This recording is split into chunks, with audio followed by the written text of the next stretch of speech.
Sa muling pagsisimula ng academic year 2025 to 2026, 1,500 kabataan ang sumailalim sa admission test ng Pangasinan Polytechnic College o PPC nitong May 26 to 27.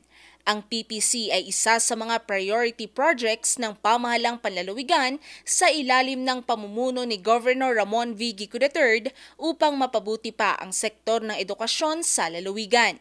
Ito rin ay bunga ng kanyang pangako na magbigay ng libre at dekalidad na edukasyon para sa mga kabataang Pangasinense.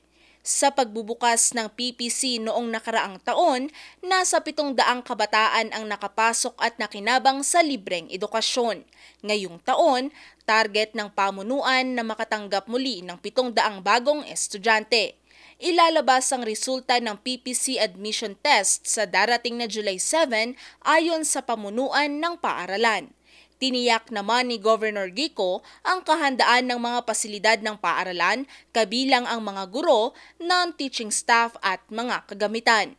Ibinalita naman ni Dr. Villos na aprobado na ang budget para sa itatayong bagong 4-story building sa loob ng PPC campus.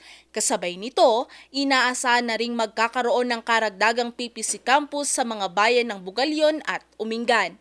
Bahagi rin ng plano ng kolehiyo ang pagdadagdag ng mga bagong kurso kagaya ng Doctor of Medicine at Bachelor of Science in Nursing. Ang Pangasinan Polytechnic College ay patunay na ang pamahalang panlalawigan ay hindi lamang nangangako kundi tumutupad. Sa tulong ng mga programang katulad nito, lalong nagiging posible ang pagkakaroon ng libreng edukasyon para sa lahat ng mga kabataang Pangasinense. Valerie Dismaya or NG News.